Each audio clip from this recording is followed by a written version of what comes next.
Good evening. What's going on, buddy? How you doing? It is Chris and Tim, and it is the 3BeerPod back after a week hiatus and into season number 2 of the podcast.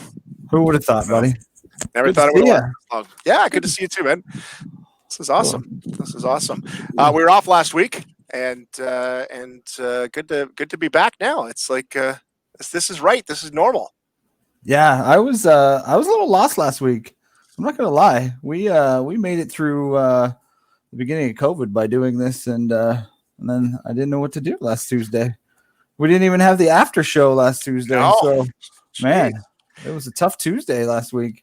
Well, welcome to it. It is the 3BeerPod Tuesday, obviously, if you're watching here on the Facebook. Thanks for tuning in live at facebook.com/3BeerPod or wherever you download your podcasts. You can find us there, and that usually comes out Wednesday morning is when we get that up online. So, yeah, Corey, brand new intro. That's where the money went for season 2.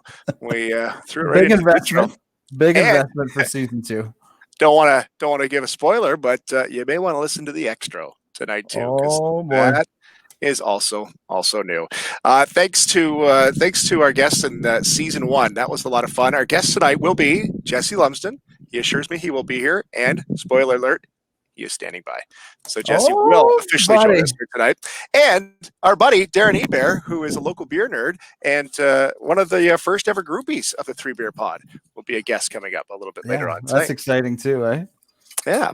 So let's start off here tonight with the 3BeerPod and season 2 with a first round, I should say, of season 2 of not the beer buds. It's what you drinking, bud. I was gonna say, man, did we stop drinking on the show? Oh gosh, no. It's too hot out for that. You want me to go first here, buddy? You go first, because this is friends of the show. We wanted to make sure. Red Barn came on at the end of season 1 and told us that they were going to go and sell some beer on Canada Day, and that went amazing for Red Barn. So we got a couple here. I'm going to drink 3 of them tonight. I got batch 1 was a growler. It didn't make it, so I'm going to drink the Home Farm, which is going to be part of the farm series. This one is delicious. I have had this one already. It's the Blonde Ale. Check out the artwork on this, Cloudy. I'm excited for this. I think there's going to be something cool coming out when all of the beers come out from Red Barn. Had a good chat with Denny today out at Red Barn, which was pretty cool. I'm going to drink the Sharecropper as well here tonight. Again, this is the Belgian style wit beer. This is a good drinking beer. Good story behind that one. That's a ode to the grandfather on that one. And then this is kind of one of their seasonal beers. This is the 5 Acre Island. It's a citrus blonde. It's got lime in it, and it is refreshing. So I'm going to drink these 3 here tonight on the 3Beer podcast. But big turnout for Red Barn. You want to talk about that in the buds for? We'll talk about Red Barn. Okay. Let's get to that. Lynn's drinking along with us here tonight. She's drinking a Kingsville Light A, and Kingsville opening up into stage 2. So yeah, you can get out there for a drink here. And Leanne likes the can from Red Barn, of course, in Blenheim, Ontario, if you're out that way. All right. So Timmer, I was on vacation last week, and I took a tour up north. My first stop was Parry Sound, Ontario, for Trestle Brewing, and went into Trestle. They had their patio open, obviously. Trestle's in Parry Sound, Ontario. So pull in, and Ron McLean had mentioned Trestle when we had him on season 1, sometime in season 1. So he had mentioned Trestle, Bobby Orr's hometown. So I thought, you know what, I'm going there. That's where we get our groceries on our way to the cottage. I'm going to stop by. I walked inside and I said, hey guys, I said, love to get you on the podcast at some point. He's like, you guys did the podcast with Ron McLean. Oh, buddy. So they knew it.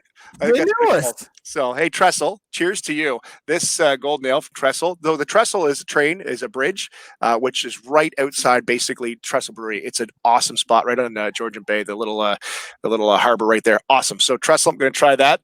Then took a trip sometime into the vacation to North Bay, Ontario, and tried to hit New Ontario. They're not open to the public right now, but love their stuff. Did make it over to Gateway City Brewery, and they may be a guest at some point on the podcast. So there's Gateway City, the New Zealand Pilsner. Over the Falls is that one there. So those are a couple of my vacation beers. And my third beer tonight we'll highlight is Straw Bale from Sodbuster Brewery in Dresden, Ontario. So they've got 2 beers out right now that they brew, this being one of them, and the brown ale called Broken Pasture. But we've also seen, what was the one, Tim, you had? The orange milk shade tree. Yeah, shade tree. So they're from Dresden. Wanted to give them some love from Sodbuster. So thanks to Mike Nolte and the team out there. We'll have to get them on at that'd be awesome. some point. So Leanne says hi from Ron and Leanne. Gordon's tuned in tonight. Gordy, sup boys? Think buddy. Good to see you. Get some beers into Gordy at some point. That's always fun. All right, so Jesse's going to come up here in a minute. Tim, do you want to do Beer Buzz now, or should we get Jesse on first? What do you want to do? We should get Jesse on first so people actually believe that he's that he's here. We'll do a little Beer Buzz after. I want to talk about Red Barn for sure afterwards, but I don't think people believe that Jesse was coming on, so maybe we should let's get right do that. to Jesse. Jesse Lumsden, CFLer, Olympian, and Mantracker. He's on episode number 1. It played well tonight.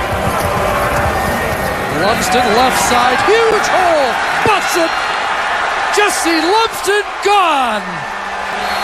57 yards and his second touchdown of the game. And that's another gear that I haven't seen from Jesse Lumsden. He just put it into overdrive. I love that. And the stare into the camera at the end, here he is. It's the one and only Jesse Lumsden. What's going on, Jess? Hey guys, how's it going? Welcome. We're geeked to have you there in season 1, and we just couldn't connect, but it's good to have you here tonight. And I came beers in hand. Nice. You guys can help me make a decision on what I'm going to drink. I'm only going to have one. I'm not going to have 3. Well, you are an Olympian, so. Well, no. it's more about the parenting that I have to do afterwards. So shall I show you and you guys can vote? What do you think? That's So good. first of all, Jess, you're in Calgary? Yeah, Calgary. Calgary's home. Calgary's Okay. here. 2 kids now. Okay. 3-year-old and a 6-month-old little boy. So Calgary's home. Try to get back to Ontario. Obviously, it's been tough with what's going on, but my folks were rented a cottage for the first time, and I was supposed to be there with the kids and the family, but COVID had other plans for us. So they're up in just north of Barrie, up in the Muskoka area ish. Nice. And then with my sister and her husband and her little one, and enjoying some time on the lake, which is something that we never did as a family in Ontario, just because we were always involved with football, and football is synonymous with cottage season, kind of. So, Sure. Yeah. Well, let's see your beers here, Jesse. I want to see what you got at the Calgary. Okay, so I actually have a Hamilton beer here too. So this is a Collective Arts. Nice. It's an Earl Grey wheat. It's Yes. beer. It's very cool artwork. One thing I'm loving about these microbreweries, wherever you are, they're putting out great art on the cans, which is kind of cool. And the artist for this was Sarah Lee. I think it's kind of neat how they're including local artists, but it's brewed with black tea, cornflower petals, bergamot, and coriander. And my wife actually picked this up for me, probably because it actually looked really cool. Nice. And I don't blame her. And I'm excited to try that at some point. And then I have a Calgary brewery. Yep. The Microscene brewery in Calgary is hopping. No pun intended. Sure. This one's Zero Issue Brewery, and again, great artwork. This is the Multiverse Pale Ale, so pretty cool, pretty sci-fi-esque look to it. Cool. And their Zero Issue is really aggressive with the artwork they put on their can. So it definitely pops when you do go into the beer and liquor stores, which are all private in Alberta, by the way. So you can get a pretty cool selection of all the different things that's going on. All right, Timmer. You Is there another one? No, I just brought 2 down. I think you got to go with the Calgary. I think you got to stick to your. I think so. That Earl Grey though from Collective Arts is delicious. You've had it, Tim? Yeah, it's really good. Okay, so what would you have it with if you were going to breakfast? No. I'm kidding aside, it is summertime, but I would have that. That's a late evening kind of just chilling out beer for me when I have that one. I like that one. It's tasty. And do you guys go, you're out of the can guy, or are you a glass guy? Cloudy is too lazy to grab glasses all the time, I think. Or I think it needs to be drank out of a glass myself. But I'll bring the glass that I drink out of usually. This is from Sochi, Russia, from a restaurant. Oh, nice. They were kind enough to give it to me after having a few pints and Nice. meals at the hotel. So this is generally when I'm drinking out of a tall can, it goes into the Russian glass. It's a good looking glass. It's not bad. Yeah, it does the trick. I'm in the middle of a kitchen right now. I don't know where any of my glasses are. So I'm eating with plastic forks and styrofoam plates right now. So I'll deal with the can. Jesse, you've got a great background in football. I got to know you a little bit when you were in Hamilton. And that's what we kind of talked about it when you didn't make it the first time. So we were discussing our Hamilton days. But your story, because you go from CFL football. Well, first of all, you go from a Canadian university like stud all-star, like you just killed it. You go to the CFL, you become an Olympian. Somewhere in there you do Mantracker. So there's a lot of little different things we want to talk to you about. And I guess first of all, growing up in the Hamilton area, your dad was a CFLer, won himself a couple of Grey Cups. So you were around football long before you were even playing, right? Once I hit the ground. Yeah. Like I had memories of being in the Eskimo locker room when my dad was playing, for sure. And funny enough, when I went to the Eskimos for my 1 year that I was there, the equipment manager is the same guy. So I was tormenting him when I was in diapers, and I tormented him for 1 year when I was not in diapers anymore. But Dwayne Mandrusiak and some of the people that were involved there at the Eskimo organization, that was pretty cool. I was in my dad's locker, which was a pretty special moment for me. They do a pretty cool thing at Commonwealth where they, notable players get a plaque in the locker. So it was very cool to be able to experience that as well from a heritage side of things. From my folks actually didn't. I played football. I started when I was 7. They didn't have a tyke league. I was living in Ottawa at the time in the Myers Riders organization. My dad was coaching the Mosquito age group, which was 9 to 11, I think. So I practiced with the team as a 7-year-old. I never played a game. And then the next year they came out with tyke, which was 7 to 8. And then I played 1 year. And then my parents pulled me out and said, I'm not going to play football anymore. I can make the decision if I wanted to soon when I got to high school. But I was going to keep playing hockey and soccer, baseball, and just play other sports, which was probably the best thing for me from an athlete perspective, because I got exposed to other sports. And then, but soon as I got to high school, where's the sign-up sheet for football? So I got back into it pretty quick. I just always loved it. I was always more passionate about it than hockey. I was a pretty good hockey player growing up. Played AA, a little bit of AAA, but football, I whenever there was an opportunity to get better at football, I took it. But I never enjoyed like shooting pucks in the driveway. I would never voluntarily just do what I needed to do to become a better hockey player. But when it came to football, I would do whatever I needed to do. And were you always a running back? No. So when I first started, they put me at safety. Wow. And in my first year of junior, and then they moved me to running back a little bit later in the season. And then from that point in time, I was always a running back. When I was getting some interest from the NCAA, they asked if I would go to play linebacker or safety. Wasn't interested in it. Wasn't interested in redshirting and learning a new position. I wanted to play running back. It was one of the big reasons why I stayed in Canada, and I was going to get that opportunity. So that's one of the big reasons. I shouldn't say that's one of the big reasons. I got a couple offers to go down to the States, but it was through a redshirt program, and it wasn't something that really interested me at the time. Jesse Lumsden is a former CFLer, Canadian Olympian, was on Mantracker. I got to keep adding that because we got to talk about that. But our guest here, season 2, episode 1. How you liking that, Jess? Is that good? That's really good, actually. That looks good. It looks, it's got good color. I'm not a beer guy. I like drinking beers that are. I'm not going to get into flavor if it's good, and I like if it's crushable, I like to drink it. Yes. Yeah. Tim knows his beer. Tim knows beer and knows why things taste the way they do. I'm like you, Jesse. I'm like, if I like the taste of it, I don't. Yeah. I'll try everything once, anything once, I should say. I'm not going to lie right now, Cloudy, though, with the weather that we're having, I'm just looking for crushable. right now. Crushable. Yeah, I just need something that's crushable. Yeah. So, Jesse, you end up at McMaster. And I remember I wasn't in Hamilton yet when you were at Mac. I was doing some stuff with Western. So I remember watching you when you'd come into Western and play against the Mustangs, and like it was easy for you. It looked easy anyway. Did you feel like that? Did you feel like did you feel dominant in those? Because Tim and I have never felt dominant on a sports field ever. So. Well, no. We haven't. That's true. We haven't.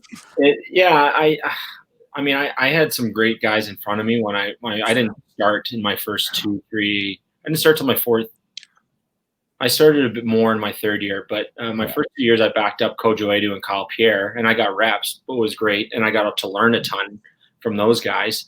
But by the time I was starting in my 3rd year, our offensive line was pretty darn good, and we had a pretty aggressive run system. So we went downhill on guys, and we loved doing it, and we were good at it. So we really enjoyed beating defenses up and wearing them down and just being a punishing run game. The receivers loved blocking downfield too, and it makes a huge difference for a running back, especially when you get into the second level. If you have inside receivers that are taking on DBs or going after safeties or finding somebody to get pads on, it gives you more avenues as a running back, and it puts you in more one-on-one situations in the second level as opposed to multiple guys on you. And I attribute a lot of my success at Mac to the people that I played with. So you go. Sorry, Tim. Are you going to ask? No, I was just that there's a comment there from Corey Barr about Quigs. Yes, we got to bring up. Yeah, I got to throw it out there. So I got a couple buddies that both went to U Windsor, and I think it was 2002 or 2003. You played them in a playoff game, and you had like a 110-yard missed field goal. Yeah, return for a touchdown, and our buddy Quiggs, Derek Quigley, was the last man back, and he said you gave him a little shake and bake, and he dove, he missed, and then you scored the touchdown. My other buddy John Dent was the quarterback of U Windsor, and he said they felt good going into that game until you returned that missed field goal, and then the wheels fell off. Windsor always had a really, really good defense, really physical defense, and they were fun to play against. But it was always it would take a while with Windsor to crack through and to wear that defense down. And then, just like a chink in the armor, you see it, and then you try to expose it, and you hit it harder and harder and harder. And eventually you're going to try to break one through. But Windsor was always a super physical defense. They were fun to play against. Yeah, Quig's wife says she ended up in the first row. I love it. That's too funny. So Jesse, then you get drafted by the Hamilton Tiger Cats, and like you said, your dad was playing football, so he was kind of all over the place. But that Hamilton Horseshoe area was like kind of your hometown, right? Was that home base at the time? Yeah, so Edmonton to Ottawa.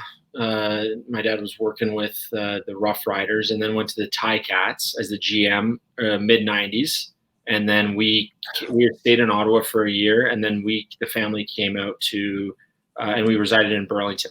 Okay. So it was 15 minutes up the road from Hamilton. So you're drafted to the Ticats right about the time I start in Hamilton, and I obviously, what do I know about Hamilton? Well, I know Jesse Lumsden's there. I knew a little bit of the football side. So there was a buzz when you were coming to the team, and I remember one of our first interviews with you. You come to the radio station and you sit down. And I said, Jesse, I said, Hamilton's hottie. This is exactly. I felt like I should just crawl underneath the desk and never come out again because you didn't like this. There was a full page picture of you. You had long hair at the time, and nothing wrong with it, man. But you look good. You were Hamilton's hottie. Now I gave Ken Peters a hard time about that. I wanted to play football. That's what I wanted to do. It was like my first week after coming back from the Seahawks. I wanted to focus on playing football. That's it. And they, did that picture, and they're like, put the water in your hair, stick it hair, yeah. And then it's like a full page spread, and I was giving them crap about you could be covering proper news. I was upset, but also I was embarrassed because I knew I was going to get just hammered in the locker room, and I did, deservedly. guys like Rob Hitchcock were like, man, I wish I had a club like that. So, it worked out, and it was all in fun. But at the time, I was, I was a little embarrassed because all I wanted to do is prove myself on the football field. That's it. Yeah. And I looked at that as like a distraction away from football. So yeah, it bothered me a bit. But at the end of the day, I look back, it's like, oh man, I need to get a copy of that now. This is the thing. So Tim, not a word of a lie. I have him in, and I'm still trying to find my footing in Hamilton. I'm trying to be the cool guy, and I'm like, Jesse's in. Hey, Jesse, Hamilton's hottie. The guy looks like he wants to rip my head off. Uh-oh. And I'm like, okay, well, I'm done. That was fun. This is good. He hates me now. But then I'm like, obviously, we've talked, Jesse, and I got to know you a little bit. But I thought, hey, Jesse's on. Let's find the picture. I got to ask him about it again. It's gone. It's gone. I can't find it anywhere. I have no idea. So unless you had some pull with the folks at Google, because it is nowhere to be found. I don't think so. That's really dang. Oh, that's too bad. Yeah, can't find it anywhere. I looked everywhere, so it's gone. But okay, so let's back up a little bit. So you did go to the NFL camp with Seattle first, right? Seattle first, yeah. And what was there a shot there? Did you get a legitimate shot? What do you think? No, I was a camp body, and I learned that quick. I mean, it's I learned it after the fact, and it was a whole different world, and I wasn't prepared going into that world. I did the best I could. I worked my butt off. I studied the playbook. But I look back at it now, and I was just there to take reps. It was an easy flyer. Like if I had worked out, great, but they weren't putting any stock in me. You didn't really have anybody in your corner, which is something that is massive that I realized is you need to have people in your corner that are going to vouch for you when it comes time to start, crossing names off of lists. That's a big one. And I had that in Washington. We can dive into that a little bit later, but I look back, it was a great experience because I got exposed to some of the best. I mean, I was, working with one of the NFL's best. They were just coming off of a huge season with Sean Alexander. Hutchinson on the left tackle. It was his second last year before he went to the Vikings. Holmgren was the coach. Hasselbeck was the quarterback. A couple Canadians were there too as well. Kerry Carter was there as a running back who was pretty established, a Stanford guy, and a very, very, not only a great human being, but a good mentor for me coming into that situation. It was a great experience, but I learned a lot. I learned I should have enjoyed some of the little things more often when I was there, as opposed to literally running out of paper and drawing plays on the hotel room mirror with soap. But I needed to go through that. So, is it true you were promised some reps in the Monday Nighter, a preseason Monday night game, and you didn't get them, and you were cut? That's how it happened. You're cut the next day. Eh? Yeah, as soon as you're seen as soon as they can put you on a game time roster, they can essentially release you. And it was against New Orleans. I didn't. Wow, it's crazy. Yeah. Jesse Lumsden's with us here today. Spent a little time in the NFL in preseason, and then a lot of time in the CFL. So you come back to Hamilton. I ask you the awkward question. You go out, you hit the field. The Tiger Cats. Like honestly, Jesse, that was a tough run in Hamilton. Like I looked here. I think you had 8 wins over 3 years or something. It was tough. It was tough to be a Tiger Cat. If that. It was. Yeah, no playoff runs with the Ticats. A huge. I mean, so this is something interesting. You spend a lot of time trying to understand an offensive coordinator's systems, and you want to become fully ingrained in that. And the more you become ingrained, the better you know it. Then you can utilize that to understand defenses, and you can then help put together game plans. So I go from learning the Seahawks playbook, which is seriously probably one of the biggest binders I've ever seen with information, then jumping back into Hamilton to learn a new offense very, very quickly, kind of partway through the season. And as you get into the season, you kind of reduce your playbook into smaller bite sizes, which are more relevant towards who you're playing as opposed to the whole offensive scheme. So Greg Marshall was the coach. He drafted me, got into that system very, very quickly. Finished the season. Did I even finish the season, or was Greg let go? Either way, Ron Lancaster I think it was Ron Lancaster was my next coach. And then it was Charlie Taff with him. That's right, yes. And then it was Marcel Belfay.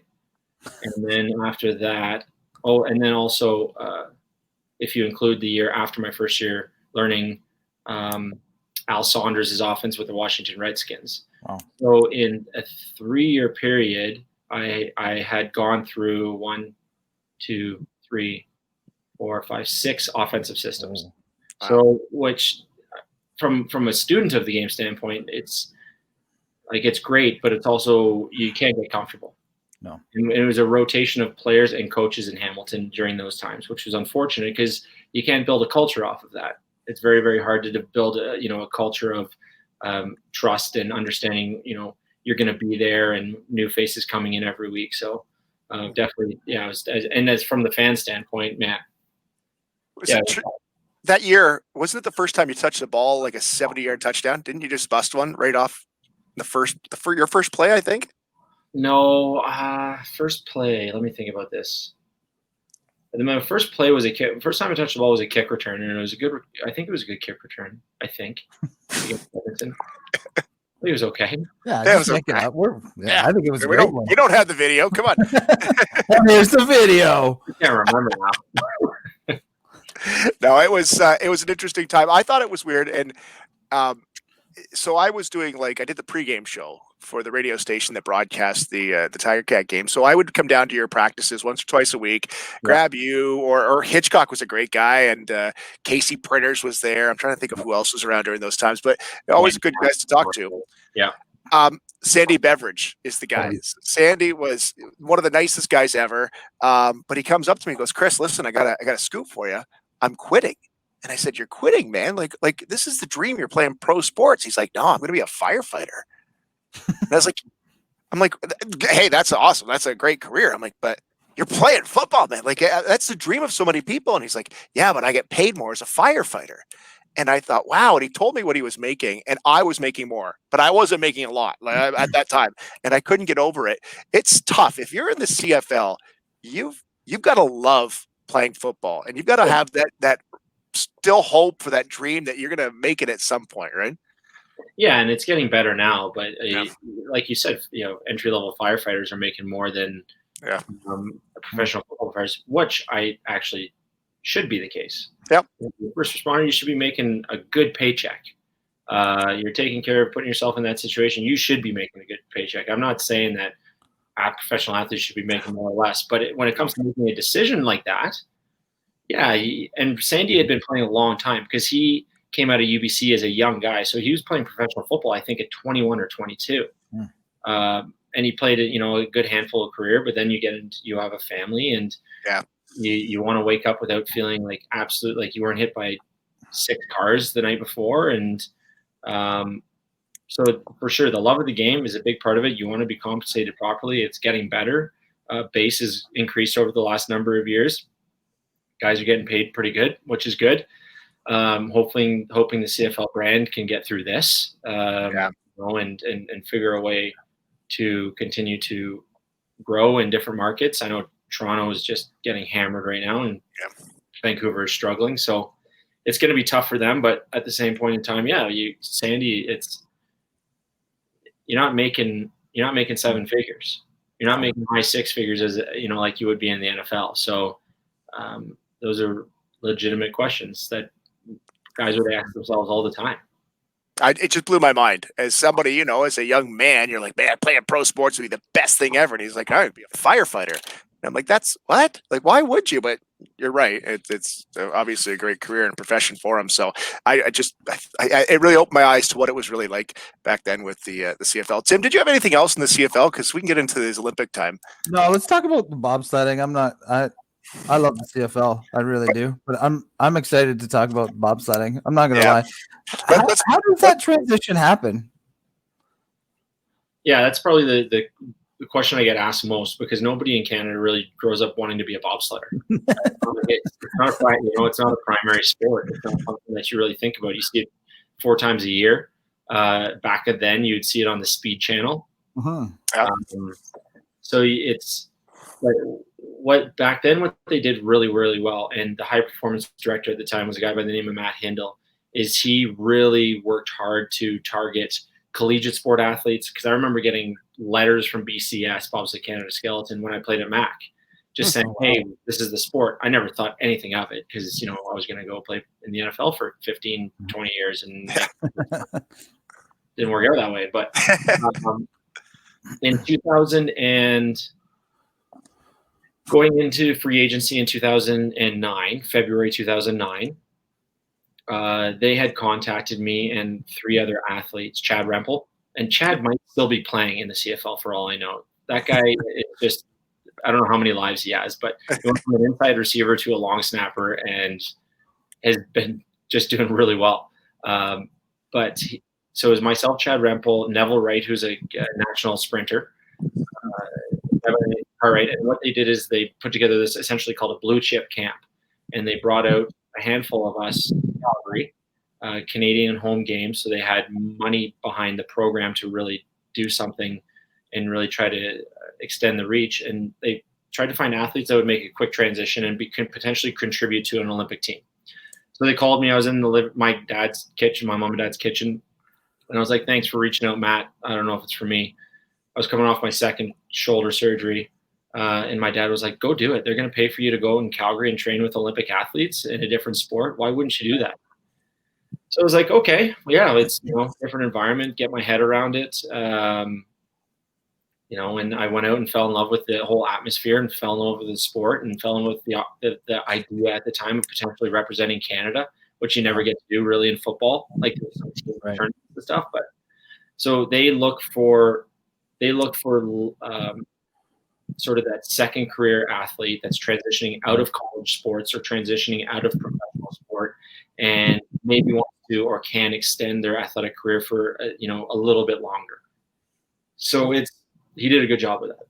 What does the first That's exactly sled ride look like? The reason I ask is last March break I took my daughter to a water park and I went down the slide and I thought I was going left and I ended up coming out right, and I was dazed when I got to the bottom. Like Cloudy mentioned, we're maybe not the most peak physical athletes out there.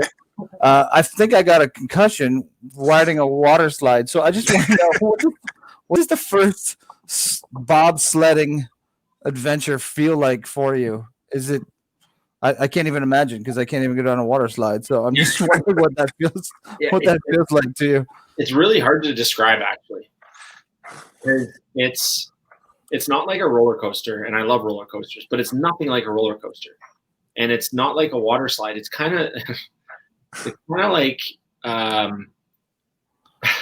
it's kind of like being put in a washing machine, turning the washing machine on spin, and then pushing the washing machine down a hill.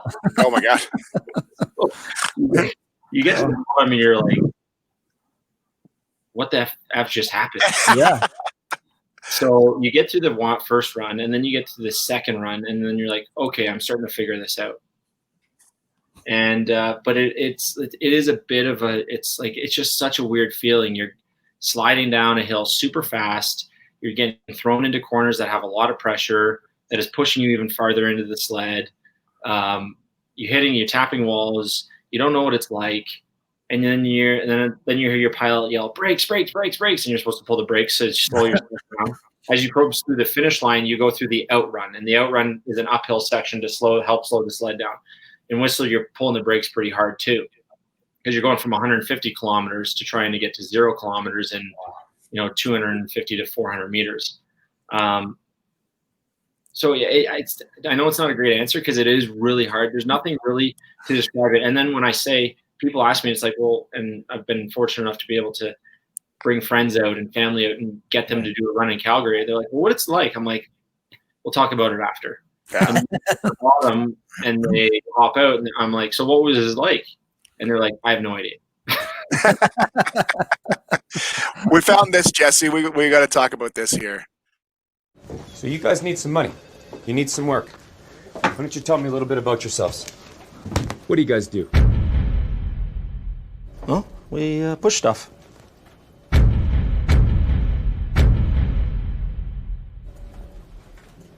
Push stuff. Great. Bill Train's coming! Backing for Bill! Coming hot! Woo! Frank, Jeff! Hey, Bill.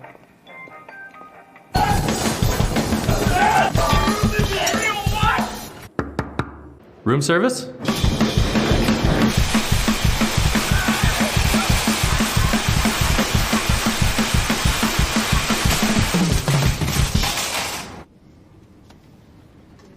Ready to ride the lightning, Doris? Back! Good! Head!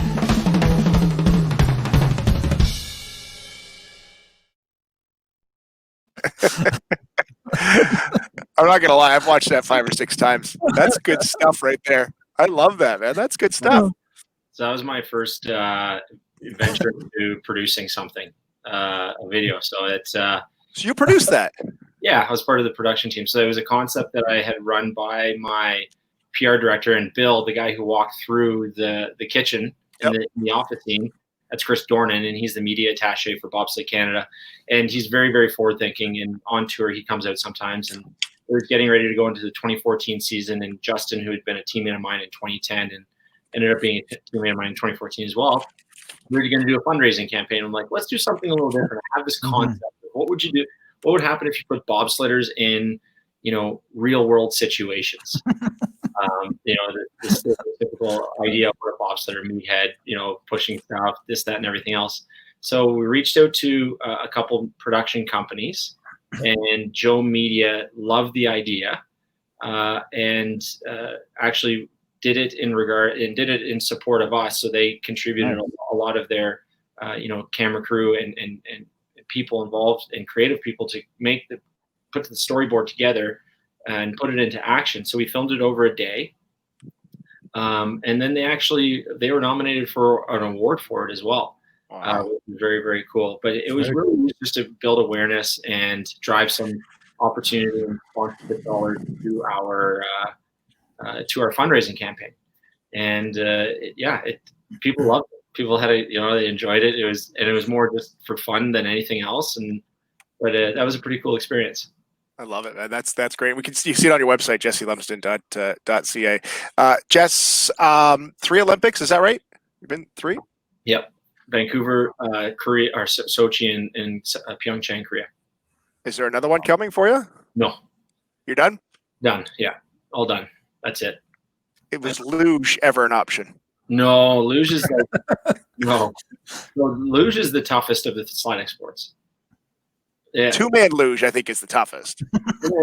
It's actually 2-person luge, so you can it can be man or woman because of weight, and usually it's 2 guys. So technically, you could have a man and a woman on the slide. You hear that, Tim? Cloudy? Yeah. This winter? That Kingston Hill? Yeah, we'll be out in Calgary real soon, Jesse. I got for you guys. Flying out, guys. You can try. Yeah, I don't know if the spandex will work. All right, Jesse, we got to talk about this third little piece of your life, your time on Mantracker. Yeah. What do you want to talk about? You still got me? Let's go say hi. We love this. This is great. In there. Oh, okay, you're putting something up. Oh, this is gonna get fun, ain't it?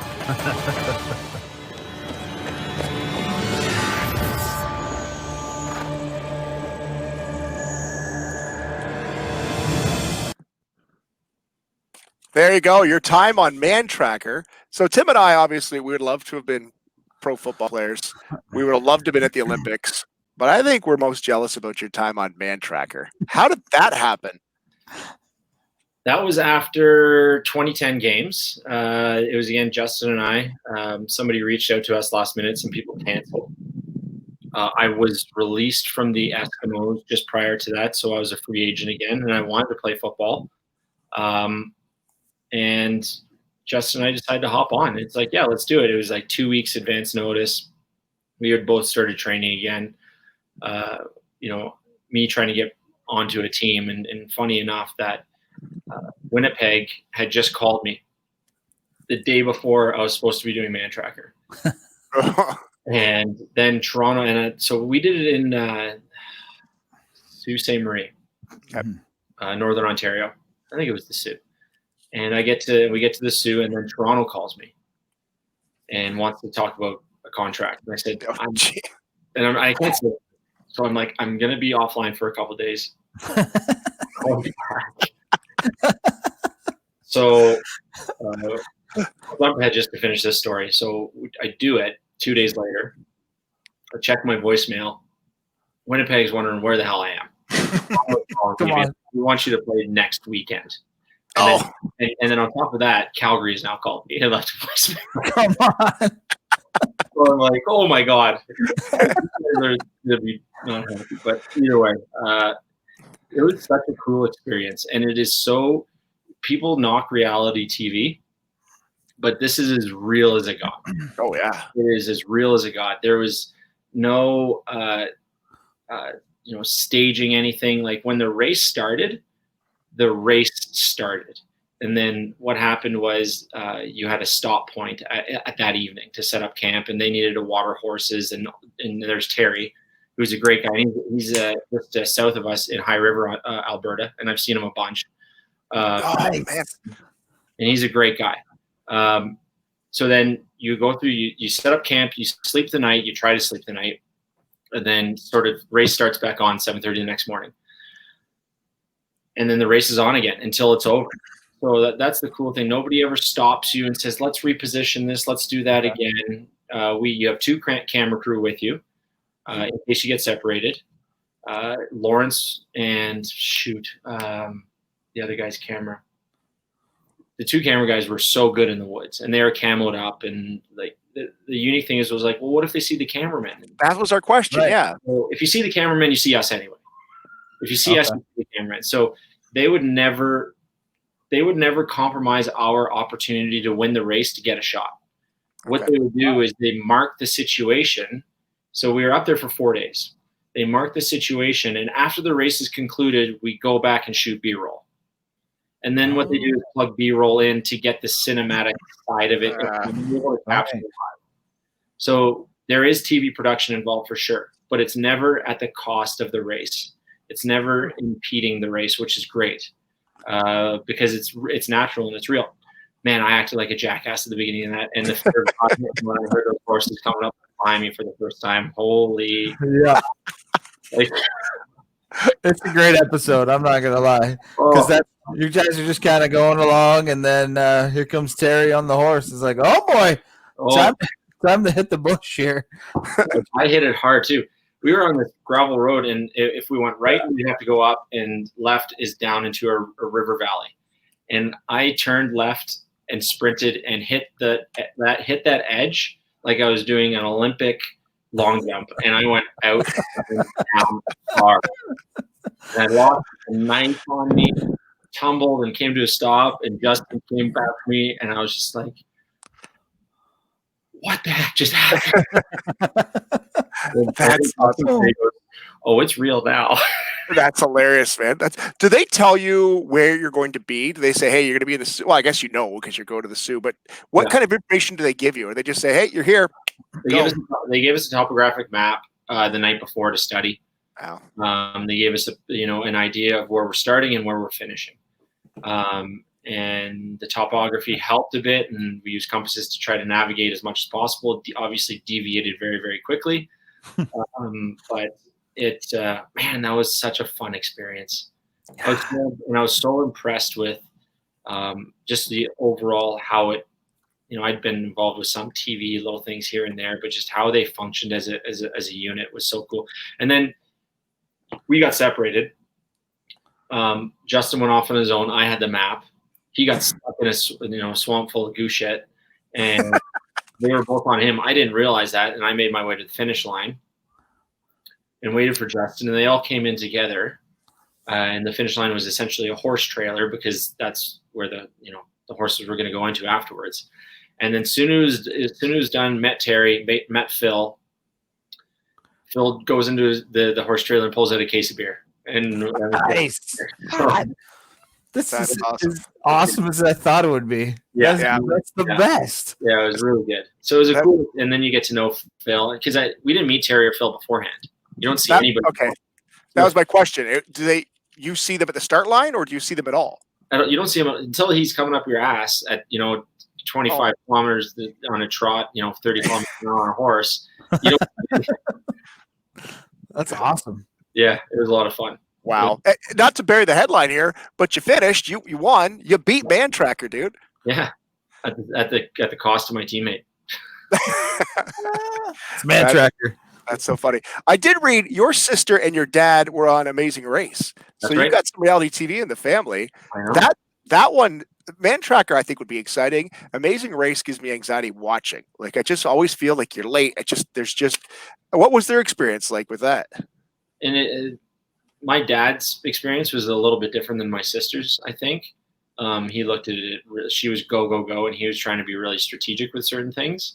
They worked well as a team. They did a good job. They won a leg, which they were super stoked about. That's cool. And they competed well. But there were some things that happened that then comes reality TV into it. Okay. Rules, I guess, were getting bent for certain situations that didn't apply to people who might have been there beforehand. And that drove them nuts. For sure. Or people just weren't paying attention, and it wasn't one of those things that certain things could impact you differently. It wasn't like it was just, this is the way it's going. So, but yeah, a ton of anxiety. My dad was doing cold tubs like every time he could in like hotel rooms and stuff like that. It's super bare bones. You're not living in the lap of luxury by any means. Wow. So it's a true race for sure. So cool. Jesse, this has been awesome. I appreciate you because last time when we didn't connect, you actually jumped on as we signed off. You did get a couple minutes to chat there. So I appreciate you finding the time again. I know you're busy. 2 kids, you said? Yeah, we got 2 or 3 if you include my working at a tech startup here in Calgary. So nice. 3 included if you include that one. 3. Jesse, we always wrap up our conversations with our guests with a question. Who would you rather have a beer with? It's 1 beer, 1 night, and I give you some options, okay? So the first option is former Seattle Seahawks head coach Mike Holmgren. Yep. Next one is Mantracker, Terry. Okay. And number 3 is Patrick Mahomes, the $500 million quarterback for the Kansas City Chiefs. You get 1 night, 1 beer. Who are you having that beer with? Oh, Terry again for sure. Yes. That's Yeah. what I picked too. Holmgren Cup. Yeah. Yeah, that's cool. I mean, Super Bowl champ for sure. Cool, but I drank beers with Terry. It's fun. Yeah. Yeah. That's what I mean. It would be neat to have a beer with Patrick Mahomes, but yeah, I like Terry. My thought was Patrick. It's not just 1 beer. He's gonna pick up the next 7 or 8. He's got the bankroll. That's my thought. So I'm hoping. I could just see myself getting a ride home to back of Mantracker's horse. Jesse, man, this has been awesome. I appreciate it. Thanks for chatting with us here today. Thanks for having me, guys. This was a lot of fun. You guys have got a great format going. And Thanks, buddy. happy to. I'm looking forward to trying the Earl Grey wheat, Tim. I'll let you know how it goes. Yeah, for sure, Jesse. Enjoy, man. Great talking with you. Ladies and gentlemen, there's Hamilton's hottie. Thanks, Jesse. See you, buddy. Have a good one. Thanks, Jesse. Jesse Lumsden, former CFLer, Oh, Canadian Dude. Olympian, and Mantracker, which by far, man, has got to be one of the coolest things ever. I know. You know I love football, Cloudy, but Yeah. bobsled and Mantracker. Look at this guy, man. You know what else is awesome? To hear that guy is awesome. Terry. Yeah. Terry Grant is awesome, and he needs to come on the 3Beer podcast. Anybody can track him down. You know what? I'll send Jesse a message to see if we can line up Terry. If We're we can going to do try that, and track down Mantracker. we are going to reverse the Mantracker and track him down. We're going to track him down. That's awesome. Appreciate everyone tuning in here tonight. Let's get some beer buzz. We kind of did a little backwards here. But that's all right. Lynn says, loved watching Jesse play football at university and CFL. He was a beast in university, man. He still looks pretty jacked up. I'm not No. gonna lie. He's a good guy, man. And he was injured a lot when he was in Hamilton. And so I would do pregame stuff, and then I would go sit in there were like a suite section, and he would sit there, and he would come up and say, "Hey, Chris, how you doing? Yeah. How are things at the radio station?" You can he's totally see that for sure. Yeah, he's Just not a nice guy. Eh? not a dumb football player at all. Like he's got a head on his shoulders, and he didn't go down to the U.S. He had offers from Wake Forest and Notre Dame. He didn't go because he's like, no, I want to be running back. That's what I want to do. That's awesome. So kind of stood out. He's a real good story, and of course, a Canadian Olympian too. All right, Tim. Let's get to our beer buzz here on episode 1 of season 2. What did you want to hit on? You want to hit on the Red Barn launch? Yeah, Red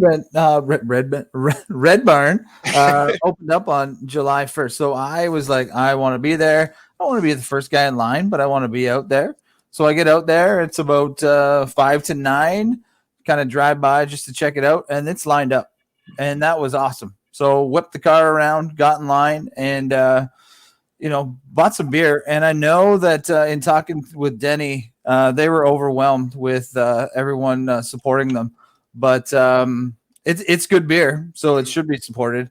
And they're a good family. And look through some windows at what's going on there, and it's going to be awesome. And I was really jealous of you heading up to the vacation spot and being able to stop into a couple of breweries. Yeah. But being able to check out Red Barn and it's only 15 minutes from here. I was pretty pumped, and they got a lot of good stuff, man. Talking to Denny, they've got great ideas, man. So hopefully this gets going, and we can get some people out there, and they can finish stuff up and open up, because it's going to be an awesome spot. It really is. I can see it being a good tourist spot, checking out the family farm concept, and it's going to be awesome for sure. Red Barn Brewing, episode 2 of season 1. You can see the meet the family there. Blenheim, Ontario is where they're located. Wanted to talk. This happened just as we were wrapping up season 1. Was the Molson Canadian hashtag Make It Canadian? They wanted to put together a case of Canadian beers, not just Molson Canadian, and they were asking any beer company to jump on board. And I think we were talking about this offline the other day about have you heard anybody that's jumped on? And there's actually quite a bit. Oh, really? Big Rock Breweries got involved. Brasseur de Montreal, Boschkung Brewing. There's a couple Quebec ones in there. Carling's involved. Crank, Creemore, Caledon Hills. What else do I got here? Danforth, the brewery, Foghorn Brewing, Granville Island, Fort Garry. There's a bunch of these I don't even recognize either. Lake of the Woods Brewing Company, Holman, Hard Knock, Hockley. These are from all over Canada too. Cool. Are these available then, or how's that working? So what happens is you get a case of 24. There's obviously a Canadian in every one of them, and then it's 23 other beers from submitting breweries. So you go to their website, Molson Canadian website, if you're a brewery, and you submit yours, and you have a chance at being it. I had a buddy who just before the show, I saw him post that he had got one, and he had a can of Canadian, and then he had 23 other rando brewers in there. Which I thought, that's a pretty cool concept. Really. Yeah. Hashtag Make It Canadian. I would love just a random 24 pack of beer. I was kind of disappointed. I went to the LCBO today, and I was disappointed with the selection, and that's probably got to do with everything that's going on right now. So I'm not gonna, say there's not good beer being made out there, but I was disappointed with the selection out there. Yeah. We wanted to give a shout out to the Growler. Right. I caught this. I picked this up at the Gateway City Brewery. They had it on the counter, and I said, Tim's going to like one of those. I said, I like one of those. Went back to the car, and I said, who else would like one is Tim? So I went back in, and I got you one of these. Now, this is the February issue. They've been around for a while, but to tell you the truth, I hadn't picked one up until now. So if you go to the growler.ca, the craft beer guide, so this particular one is the Ontario Craft Beer Guide, and you can go through all of Ontario, and they list them, every brewery. And you and I were talking about the other day, there's some breweries in there that never even heard of. No, I went through it actually just before we started tonight, and the Southwestern section, there was, I think, 33 breweries. I've been to 21, and probably 5 or 6 I'd never heard of yet. So pretty cool reference. The sad part was in this February edition, they talked about like all the beer fests and stuff that were coming up, and I was like, oh man, look at all the stuff that we're missing out on. But we'll be back someday, guys. It'll be back. What could have been? What could have been? Lynn jumps on and says she's got a couple cases of beer from Wayne Gretzky Brewery, free delivery. That's nice. I didn't realize By that. Wayne? Did Wayne bring it? Oh, yeah. Did Wayner drop it off at the door? And Allie, how do you get this? Oh, for the Molson Canadian, go to the Molson Canadian website. There's details there. Delivery might be limited, but I know they had changed something in there as well. So you can find out more there. Timmer, we got anything else here tonight? We're running long. well, we got lots of stuff, but we can wrap it up, buddy. If you look at it. Corey Byer offered us his random drawer of doom here. I've seen the drawer of doom. It's not that bad. It's just stuff that Corey doesn't like, but that's okay. We'll drink it. Yeah, somebody's got to, right? We can bring it on. Somebody's got to. Hey, big thanks, Jesse Lumsden, first guest of season number 2 of the 3BeerPod. We'll be back again here next week. And if you're listening on the download, thanks for downloading. Don't forget to give it a rating as well. Ooh, Eber. I don't think we have time tonight, buddy. All right, Darren Eber, the local beer nerd and the 3BeerPod groupie. We'll bump him this week. We'll bump him to episode 2. Episode 2. Pencil that in. Darren Eber, episode 2. Episode 2. Special guest. Download the podcast. You can catch up on season 1. You can do it online wherever you get your podcast. And of course, in the Facebook group, facebook.com/3beerpod. You got anything else there, Timmer? No, that's it, buddy. That was fun. Jesse was awesome. I'm glad he made it. Good dude. That was good stuff. Good for sure. All right, Timmer. Cheers, buddy. Where am I here? There you go. I probably should have there. Let me pan it a little bit. Oh, big shout out here. Yeah. That's my son. Probably more embarrassed than anything. Graduated this year, so I'm keeping that up until he graduates high school. Well, so, yeah, that's a long shot, but we'll probably see. laminate it. Timmer, thanks, buddy. Have a good one. All right, see you, Claudia.